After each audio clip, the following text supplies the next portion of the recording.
شروع اللہ کے پاک اور بابرکت نام سے جو بڑا مہربان نہایت رحم کرنے والا ہے۔ غیر ضروری بالوں والی جگہوں پر کیلے کے چھلکے رگڑو، بال صاف ہو جائیں گے۔ شلجم کا سالن پکا کر کھانے سے موٹاپا کم ہوتا ہے۔ گھی توری کی سبزی دہی کے ساتھ کھانے سے پیشاب رک رک کے آنا بند ہو جاتا ہے۔ ناشتے میں سیب دودھ میں ابال کر کھانے سے زندگی بھر چہرے کی تازگی ختم نہ ہوگی۔ چائے بناتے وقت ایک چٹکی خشخاش ڈال لیا کرو، زندگی میں کبھی بھی نزلہ زکام نہیں ہوگا۔ اگر نمونیا بخار ہو تو مکھن گرم کر کے ناف پر اور ناک پر لگاتے رہنے سے بخار اتر جاتا ہے۔ اگر ہر وقت ہاتھ ٹھنڈے رہتے ہوں تو سمجھ جائیے آپ میں خون کی کمی ہے۔ روزانہ چائے پینے سے جسم میں موٹاپا آنا شروع ہو جاتا ہے۔ پہنے ہوئے کپڑے سے منہ پوچھنے سے انسان جلدی بوڑھا ہوتا ہے۔ پالک اور گندل کا سالن بنا کر کھانے سے وزن کم ہوتا ہے۔ بکری کے دودھ میں سونف ڈال کر گرم کر کے پینے سے بخار اتر جاتا ہے۔ جن بچوں کی آنکھیں بھورے رنگ کی ہوتی ہیں ان کا دماغ تیز ہوتا ہے۔ انڈے اور کیلے ایک ساتھ کھانے سے جسمانی بیماریاں ہوتی ہیں۔ پان کا داغ اتارنا ہے تو کپڑے کو دودھ میں ڈبو کر دھوئیں۔ زیادہ دیر کھڑے رہنے سے نظر کمزور ہو جاتی ہے۔ مثانے میں گرمی ہو تو ناریل کا پانی پیو، پیشاب کھل کر آئے گا۔ انار کے چھلکوں کی چائے شوگر کے مریض کے لیے بہترین غذا ہے۔ سیب کے چھلکوں پر نمک لگا کر کھانے سے سر درد میں آرام ملتا ہے۔ اگر آپ اپنے بدن میں کمزوری محسوس کرنے لگیں تو دودھ میں بھنے ہوئے چنے ڈال کر کھانے سے آپ کے بدن کی کمزوری ختم ہو جائے گی۔ آلو ابال کر آلو والے پانی سے پاؤں دھوئے جائیں تو گورے ہو جاتے ہیں۔ گرم روٹی مچھلی کے ساتھ کھانے سے پیٹ میں کیڑے پیدا ہو جاتے ہیں۔ ٹنڈے کی سبزی تر و تازگی پیدا کرتی ہے۔ ٹنڈے کو گوشت کے ساتھ ملانے کی نصیحت کی جاتی ہے کیونکہ یہ گوشت کے مضر اثرات کو بڑی حد تک کم کر دیتے ہیں۔ دودھ جلیبی بغیر چینی کے ساتھ کھا لینے سے بدن میں طاقت آتی ہے۔ چاول کھانے سے قبل لیموں کے چند قطرے پیا کرو، دمے کی بیماری قریب نہیں آئے گی۔ گھر سے نکلتے وقت ایتھل کرسی شریف پڑھ لیا کرو، آفتیں اور بلائیں ٹل جاتی ہیں۔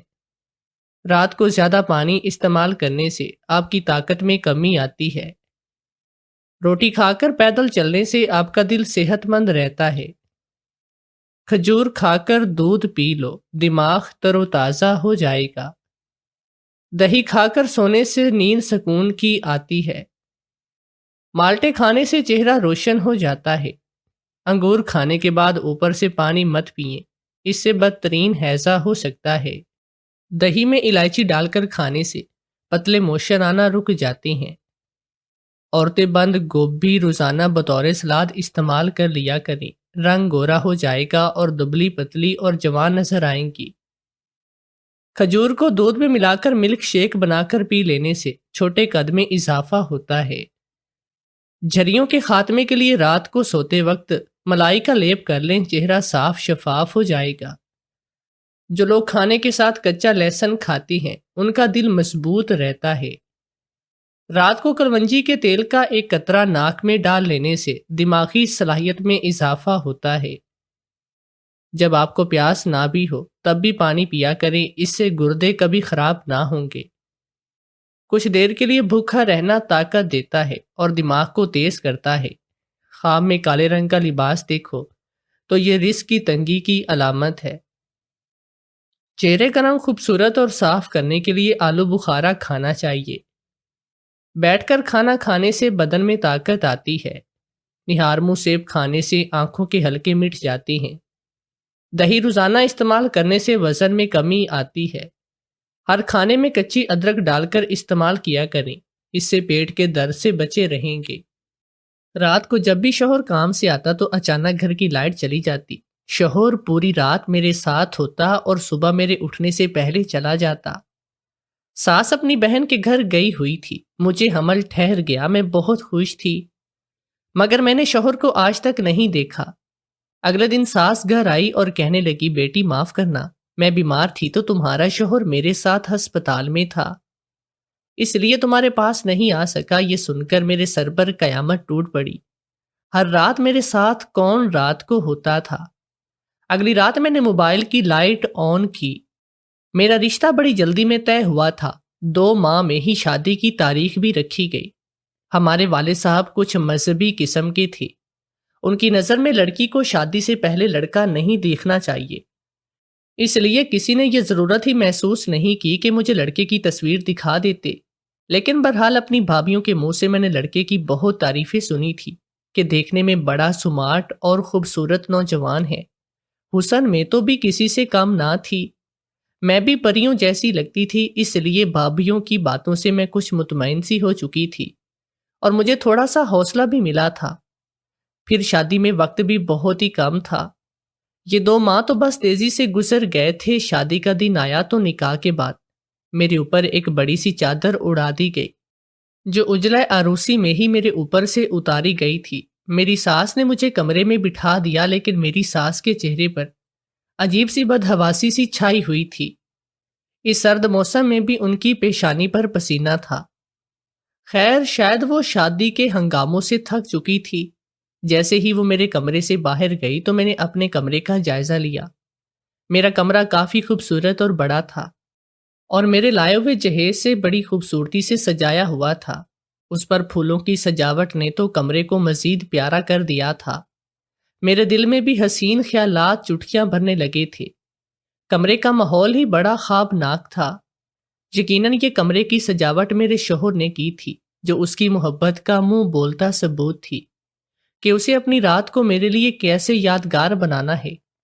یہ سوچ کر میں شرم سے شرمائی تھی۔ احمد کے بارے میں سوچ کر ہی میرا دل آج زوروں سے دھڑک رہا تھا، مگر اچانک ہی کمرے کی لائٹ بند ہوئی۔ یکدم ہی کمرہ اندھیرے میں ڈوب چکا تھا۔ دسمبر کا مہینہ تھا، اس لیے گرمی کا تو سوال بھی پیدا نہیں ہوتا تھا۔ سردی اپنی عروج پر تھی، لیکن اس اندھیرے میں مجھے کچھ بھی دکھائی نہیں دے رہا تھا۔ میں یہی سوچ رہی تھی کہ ایک دم سے لائٹ کیوں چلی گئی۔ دروازہ کھل کر بند ہوا تھا، مجھے بس ایک کالا سایہ ہی نظر آیا تھا۔ میں نے کہا، کون ہے؟ تو آواز آئی کہ میں احمد، آپ کا شوہر۔ یہ سن کر میں شرم کے مارے آگے کچھ بول بھی نہیں پائی تھی۔ احمد میرے پاس آ گیا، کہنے لگا کہ محلے میں بجلی کا ٹرانسفارمر خراب ہو گیا ہے، اس لیے رات بھر لائٹ نہیں آئے گی۔ یہ سن کر تو میں خود بھی پریشان تھی، کیونکہ مجھے احمد کا چہرہ بھی ٹھیک سے نہیں دکھ رہا تھا۔ میرا موبائل میرے پرس میں تھا اور پرس اندھیرے میں نہ جانے کہاں تھا، ورنہ میں اپنے موبائل کی لائٹ ہی جلا لیتی۔ احمد میرے پاس بیٹھ گیا، مجھے لگا کہ شاید وہ اپنے موبائل کی ٹارچ لائٹ جلائے گا، مگر اس نے ایسا کچھ بھی نہیں کیا۔ کہنے لگا، تانیہ، ہمیں یہ رات اندھیرے میں ہی کاٹنی پڑے گی، کیونکہ لائٹ ٹھیک کرنے تو صبح ہی کوئی آئے گا۔ میں بھلا کیا جواب دے سکتی تھی؟ موسم سرما تھا، اس لیے کافی ٹھنڈا تھا۔ احمد نے میرا ہاتھ پکڑا جو اس وقت سرد ہو رہا تھا، اور 2 کڑے میرے ہاتھ میں پہنا دیے اور مجھے کہنے لگا، آپ کی منہ دکھائی کا تحفہ۔ اس کے بعد وہ میری تعریفیں کرنے لگا۔ اس کی باتوں میں تو شاید کوئی جادو تھا کہ میں کھونے لگی تھی، اور وہ مجھ سے محبت کا اظہار بھی کرتا تھا، اور میرے زیورات بھی اس نے اپنے ہاتھوں سے اتارے تھے۔ میں ٹھیک سے اس کا چہرہ نہیں دیکھ پائی تھی، لیکن اس کی آواز اور محبت بھری باتیں تو شاید میں زندگی بھر نہیں بھول پاتی۔ احمد کی سنگت میں گزرے لمحات میرے لیے بہت ہی قیمتی بن رہے تھے، یا یوں کہیے کہ اس نے ان لمحوں کو میرے لیے بہت ہی قیمتی بنا دیا تھا۔ اس کی موجودگی کو پا کر میں بہت ہی خوش تھی۔ صبح میری آنکھ چڑیوں کی چہچہاہٹ سے کھلی تھی۔ کمرے میں روشنی 400 پھیلی ہوئی تھی، اور کمرے میں آنے والے گلاب کے پھولوں کی خوشبو اب تک مجھے مسرور کیے ہوئے تھی۔ رات احمد کی موجودگی کا خیال آتے ہی میرے چہرے میں مسکراہٹ سی سج گئی، لیکن جیسے ہی میں نے کروٹ بدلی، برابر کی جگہ بالکل خالی تھی۔ میں یکدم سے اٹھ بیٹھی تھی۔ کیا میں کافی دیر تک سوئی رہی تھی؟ کتنی بری بات ہے کہ سسرال میں میرا پہلا دن ہے اور میں اب تک سوئی پڑی ہوں۔ یہاں تک کہ احمد بھی اٹھ کے جا چکے تھے۔ مجھے شرمندگی نے آن گھیرا تھا۔ احمد کو چاہیے تھا کہ وہ مجھے جگا دیتے۔ میں نے یہ سوچتے ہوئے جب سامنے گھڑی کی طرف نظر دوڑائی تو صبح کے 6:30 بج رہے تھے۔ مجھے حیرت ہونے لگی، یہ ایسا وقت؟ مجھے کچھ تشویش سی ہونے لگی تھی کہ ابھی تو صرف صبح نہ ہوئی تھی جو احمد میرے پاس سے اٹھ کر جاتے۔ بہرحال میں نے اپنے بکھرے بالوں کو سمیٹا اور کمرے کا دروازہ کھولا تو پورے لانچ میں سناٹا تھا۔ میں واپس اپنے کمرے میں آ گئی، لیکن میری آنکھوں سے نیند ہی غائب ہو چکی تھی۔ احمد اتنی صبح کہاں گئے تھے؟ بہرحال سسرال میں میری پہلی صبح تھی، میں یوں منہ اٹھائے باہر نہیں جا سکتی تھی، اس لیے کمرے میں بیٹھی احمد کا انتظار کرتی۔ 8 بجے کے قریب مجھے کچھ سرگوشیوں کی آواز سنائی دینے لگی۔ میں اٹھ کر کمرے سے باہر نکلی تو میری ساس لانچ میں بیٹھی ہانپ رہی تھی۔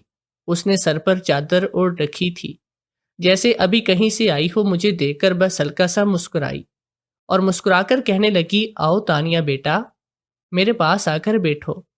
میں دھیرے سے چلتی ہوئی ان کے پاس جا کر بیٹھ گئی۔ کہنے لگی، میری طبیعت اچانک سے خراب ہو گئی تھی، اس لیے احمد مجھے ڈاکٹر کے پاس لے کر گیا تھا۔ یہ سن کر میں سمجھ گئی کہ احمد کمرے میں کیوں نہیں تھے، لیکن اپنی ساس کی اگلی بات نے تو میرے ہوش اڑا کر رکھ دیے تھے۔ کہنے لگی، تانیہ بیٹا، میں بہت شرمندہ ہوں تم سے۔ اصل میں جب رات کو میں تمہیں تمہارے کمرے میں بٹھا کر باہر نکلی تو میری طبیعت بگڑنے لگی تھی، اس لیے احمد مجھے فوراً سے ہسپتال میں لے کر گیا تھا۔ میرا بی پی ہائی ہو گیا تھا، پوری رات ہاسپٹل میں ہی گزر گئی، ابھی ہی واپس لوٹے ہیں، اور مجھے گھر چھوڑ کر وہ میری میڈیسن لینے گیا ہے۔ تم بھی کیا سوچ رہی ہوگی کہ شادی کی رات بھی شوہر کمرے میں نہیں آیا؟ اپنی ساس کی باتیں سن کر میرے دماغ میں تو دھماکے ہونے لگے تھے۔ اگر احمد ہاسپٹل میں تھے تو پھر رات کو میرے ساتھ میرے کمرے میں کون تھا؟ میرا دل یوں تھا کہ دھڑکنا جیسے بھول گیا ہو۔ مجھے بڑی زور کا چکر سا آ گیا تھا۔ مجھے لگا مارے پریشانی کہ میرا دم گھٹ جائے گا۔ میں نے کس کے ساتھ رات بتائی تھی؟ کون تھا وہ شخص جو احمد کا نام لے کر میرے ساتھ اتنا بڑا گھٹیا کھیل کھیل چکا تھا؟ مجھے لگا میں چکرا کر گر جاؤں گی کہ اس وقت ایک خوش شکل نوجوان لانچ میں داخل ہوا۔ مجھے دیکھ کر ایک مسکراہٹ اس کے چہرے پر پھیل گئی۔ میری ساس نے کہا، لو آ گیا احمد۔ احمد نے مجھے سلام کیا۔ میرے دماغ میں تو گھنٹیاں سی بجنے لگی تھی۔ یہ وہ آواز تو نہ تھی جس نے رات بھر میرے کانوں میں محبت بھری باتوں کا رس گھولا تھا۔ میرا دل یوں تھا کہ جیسے دھڑکنا بھول گیا ہو۔ مجھے اپنے وجود سے گھن سی آنے لگی تھی۔ میں خاموشی سے اٹھ کر اپنے کمرے میں چلی گئی۔ کچھ دیر کے بعد جیسے ہی میرے کمرے کا دروازہ کھلا، میرا دل یوں تھا کہ جیسے کسی نے مٹھی میں دبوچ دیا ہو۔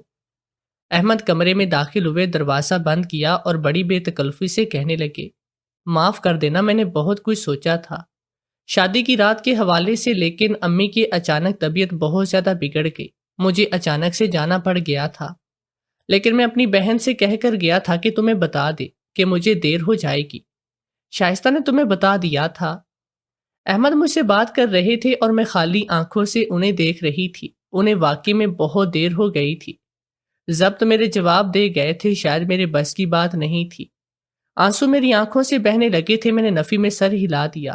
میرے کمرے میں میری نند نہیں آئی تھی، نہ ہی اس نے مجھے ایسا کچھ بتایا تھا۔ کہنے لگا، اف، یہ لڑکی بھی نہ بڑی بھلکڑ ہے، بھول گئی ہوگی۔ اچھا تم رو مت، مجھے اندازہ ہے رات بھر تم پریشان رہی ہوگی۔ ایک لڑکی کے لیے ایسے لمحات بہت ہی تکلیف دہ ہوتے ہیں جب اس کا شوہر پوری رات کمرے میں نہ آئے اور وجہ بھی اسے معلوم نہ ہو۔ احمد بہت ہی شرمندگی سے مجھ سے معذرت خواہ انداز سے کہہ رہے تھے، لیکن میں کیا بتاتی کہ جو اذیت اور تکلیف مجھ پر گزری ہے میں تو اسے لفظ بھی نہیں دے پا رہی تھی۔ میں پھوٹ پھوٹ کر رونے لگی تو احمد پریشان سے ہو گئے۔ کہنے لگے، سوری تانیہ، مجھے اندازہ نہیں تھا کہ شائستہ یہ سب کرے گی۔ انہوں نے مجھے منانے کی کوشش کرتے ہوئے میرے دونوں ہاتھ تھامے تھے، لیکن مجھے تو گویا کرنٹ سا لگ گیا تھا۔ میں نے فوراً سے ان کے ہاتھوں سے اپنے ہاتھ چھڑوا لیے۔ مجھے اس چیز سے خوف محسوس ہو رہا تھا، یہاں تک کہ احمد سے بھی میری کیفیت بڑی عجیب و غریب سی ہو چکی تھی۔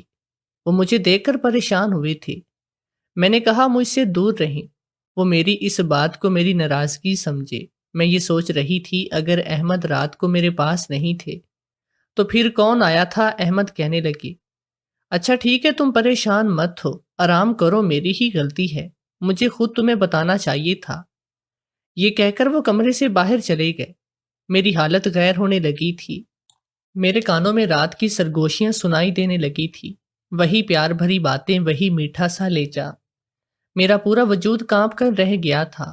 اذیت شاید چھوٹا سا لفظ ہے، لیکن جو اذیت میں سہ رہی تھی وہ موت کے مترادف تھا۔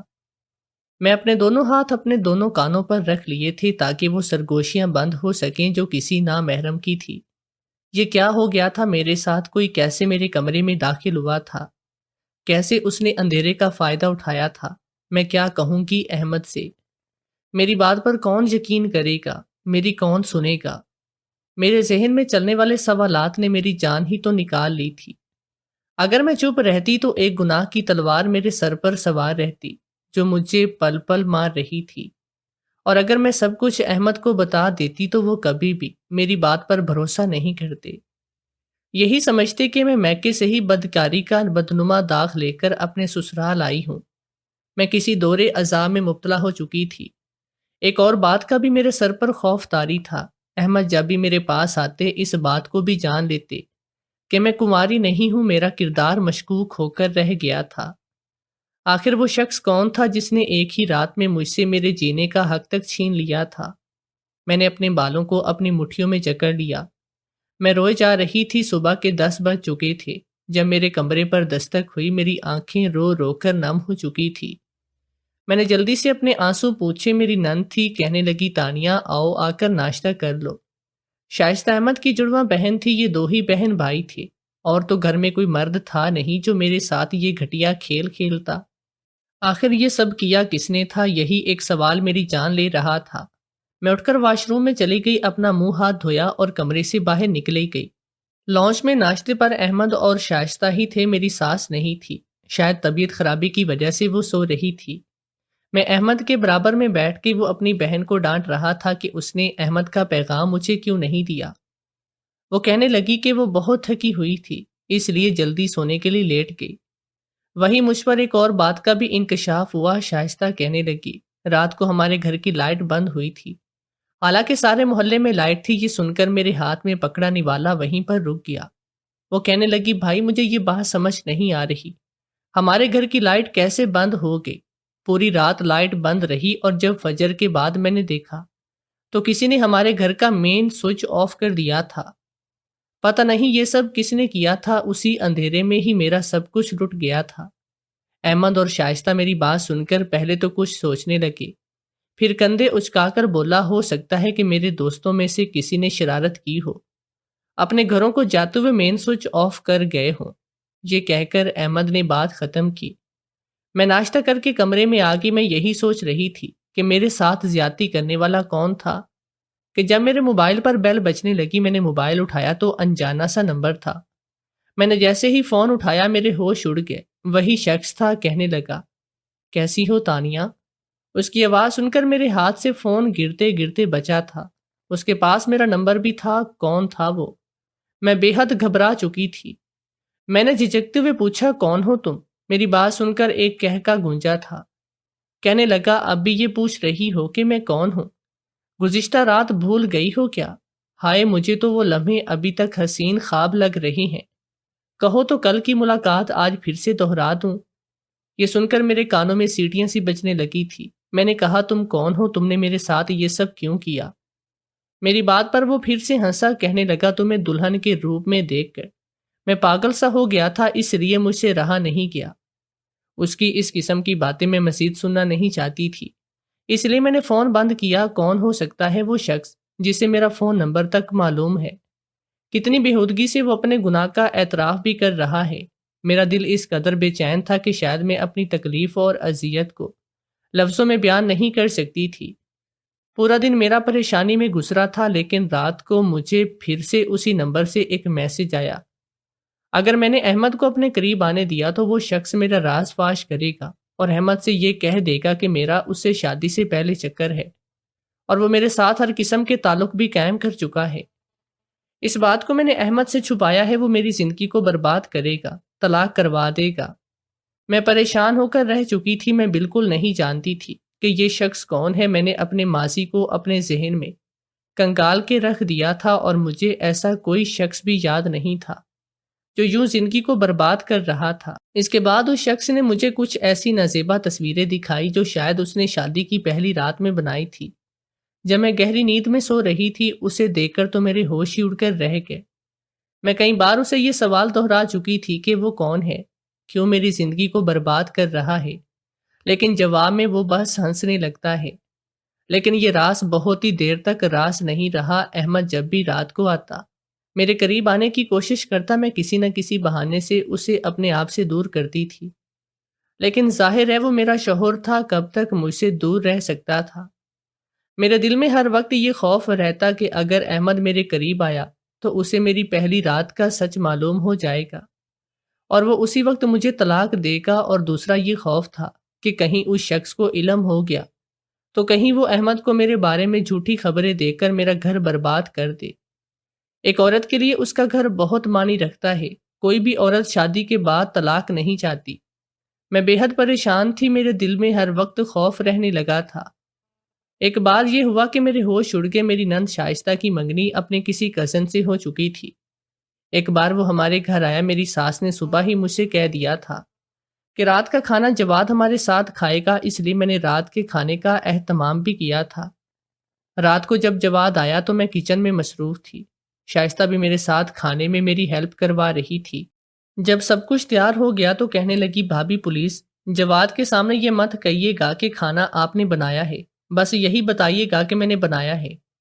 میری تعریف اور عزت بڑھے گی، ہر بار میرے کھانوں میں نقص نکالتا ہے۔ شائستہ کی کیفیت میں جان سکتی تھی، ہر لڑکی کی بس یہی خواہش ہوتی ہے کہ اس کی بنائی ہوئی چیز کی تعریف اس کا ہونے والا شوہر کرے۔ میں نے مسکرا کر کہا، ٹھیک ہے، جیسا کہہ رہی ہو میں ویسا کہہ دوں گی۔ وہ خوش ہوگی۔ جیسے ہی میں کھانا ٹیبل پر لگایا، جواد سامنے بیٹھا تھا، میں نے اسے سلام کیا۔ اس نے اسبات میں سر ہلا دیا، اچھا خوش شکل نوجوان تھا، لیکن اس کے بعد جو ہوا میرا دل ہی دھڑکنا بھول گیا تھا۔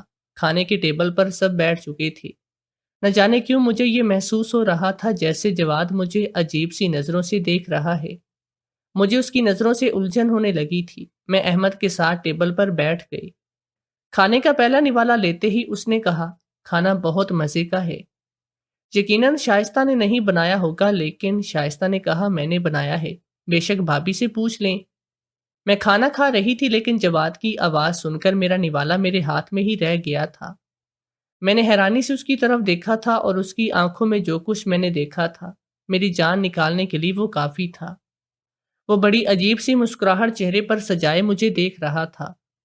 مجھے لگا میں سانس لینا بھول گئی ہوں، یہ آواز میں کیسے بھول سکتی تھی؟ اس کی سرگوشی نے تو میری نیندیں اڑا کے رکھ دی تھی۔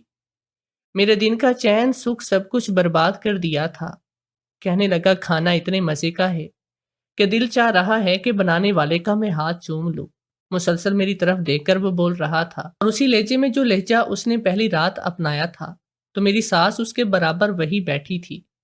وہ میری ساس کا بھانجا تھا۔ اس نے اس کی کمر پر تھپکی لگا کر کہنے لگی، شرم کرو۔ وہ ہنسنے لگا۔ اس کا کہکا لگانے کا انداز بالکل وہی تھا، میرے کان دھوکہ نہیں کھا سکتے تھے۔ یہ وہی شخص تھا جس نے مجھے برباد کیا تھا۔ میرا جی چاہا میں کئی من زمین کے اندر دفن ہو جاؤں۔ میں سوچ بھی نہیں سکتی تھی کہ میری نند کا ہونے والا شوہر میرے ساتھ اتنا بڑا گھٹیا کھیل کھیل سکتا ہے۔ میں نے تو اسے پہلے کبھی دیکھا تک نہیں تھا، میں اسے جانتی بھی نہیں تھی، پھر کیوں اس نے میری زندگی برباد کر کے رکھی تھی۔ کھانا بیچ میں چھوڑ کے میں وہاں سے واپس اپنے کمرے میں چلی گئی۔ کچھ دیر کے بعد ہی میرے موبائل میں میسج آیا کہ میں کل دوپہر کو ایک ہوٹل کے کمرے میں پہنچ جاؤں، ورنہ وہ میرا راز فاش کرے گا۔ میں نے موبائل بند کر دیا اور اپنا سر اپنے ہاتھوں کی مٹھی میں جکڑ لیا۔ میں یہ گناہ نہیں کرنا چاہتی تھی، لیکن اگر میں سچ بول بھی دیتی تو میری بات پر کوئی بھروسہ بھی نہیں کرتا۔ میں اسی سش و پنج میں مبتلا تھی کہ میں ہوٹل کے کمرے میں جاؤں یا نہ جاؤں۔ رات کو جب احمد میرے کمرے میں آئے تو کہنے لگے کہ تمہارے ساتھ مسئلہ کیا ہے، کیوں مجھ سے دور بھاگتی ہو؟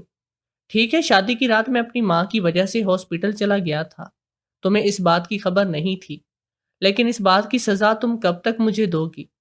میں چپ تھی، خاموش تھی۔ میں اسے کیا جواب دیتی کہ میں کس مصیبت میں پھنس چکی ہوں؟ پتہ نہیں وہ میری بات کا اعتبار کرتے بھی یا نہ کرتے۔ میں نے کہا کہ احمد، مجھ سے تم کتنی محبت کرتی ہو؟ میرے سوال پر مجھے غور سے دیکھنے لگے۔ کہنے لگے، کیا مطلب؟ ابھی میں نے تم سے محبت کی ہی کب ہے؟ تم نے ایسا موقع ہی نہیں دیا۔ وہ شاید شرارت کے موڈ میں تھے، لیکن میں سنجیدہ تھی۔ میں نے کہا کہ آپ کو جواد کیسا لگتا ہے؟ میرے سوال پر کہنے لگے کہ ہم دونوں کے بیچ میں یہ جواد کہاں سے آ ٹپکا؟ میں نے کہا، مجھے بتائیے کہ یہ کیسا لڑکا ہے؟ کہنے لگی اچھا ہے، اور میری خالہ کا بیٹا ہے، اور وہ بھی اکلوتا ہے۔ کچھ عیاش مزاج ہے، لیکن ظاہر ہے لڑکے ایسے ہوتے ہیں، شادی کے بعد خود سدھر جائے گا۔ میں نے کہا مجھے یہ بالکل اچھا نہیں لگا۔ میری بات سن کر احمد کے ماتھے پر تیوری سی چڑھ گئی۔ کہنے لگا آج تو یہ کہہ دیا، آئندہ ایسی بات مت کرنا۔ امی اور شائستہ کے سامنے تو بالکل بھی مت کہنا۔ امی کو اپنے بھانجے سے بڑی محبت ہے۔ یہ سن کر میں جو ہمت جمع کر رہی تھی کہ احمد سے بات کروں، میں خاموش ہوئی۔ اگلے روز میں ہوٹل گئی تو جواد پہلے سے ہی کمرے میں موجود تھا۔ مجھے دیکھ کر کہنے لگا کہ دیکھ لو، آخر آگے تم، میں جانتا تھا کہ تمہیں آنا ہی تھا۔ میں رونے لگی۔ میں نے کہا میں نے تمہارا کیا بگاڑا تھا جو تم میرے ساتھ یہ سب کچھ کیا؟ کہنے لگا میں نے پہلی بار تمہیں دلہن کے روپ میں دیکھا تھا، تمہیں بس دیکھتا رہ گیا، بس میرا دل تم پر آ گیا۔ اس لیے اپنی خالہ کو میں نے کھانے میں ایسی چیز ڈالی تھی جس سے ان کا بی پی ہائی ہوا۔ مجبوری میں احمد کو ان کے ساتھ ہاسپٹل میں جانا پڑا، اور پھر میں نے مین سوئچ آف کیا۔ تمہارے کمرے میں آیا، شائستہ کی نظر میں گھر سے جا چکا تھا۔ مجھے جو چیز اچھی لگ جائے تانیہ، تو ممکن ہی نہیں کہ جواد اسے چھوڑ دے۔ وہ ہر بات کا اعتراف کر چکا تھا۔ میں نے مسکرا کر اس کو دیکھا اور ہوٹل کے کمرے کا دروازہ کھول دیا۔ باہر احمد کھڑا تھا۔ احمد کو میں اپنے ساتھ لائی تھی تاکہ وہ حقیقت جان جائے۔ اس وقت احمد کی آنکھیں غصے سے سرخ ہو چکی تھی۔ جواد کی تو رنگت ہی اڑ گئی۔ احمد نے جواد کو بہت مارا اور شائستہ کا رشتہ بھی اسے توڑ دیا۔ احمد میرے سامنے شرمندہ تھا اور میں بے تحاشا رو رہی تھی۔ کہنے لگا تم پریشان نہ ہو، تمہاری بات اس گھر سے باہر نہیں جائے گی۔ میری وجہ سے ہی تمہارے ساتھ حادثہ ہوا ہے، اور میں تمہیں بے یار و مددگار نہیں چھوڑوں گا۔ احمد نے مجھ کو اپنا لیا تھا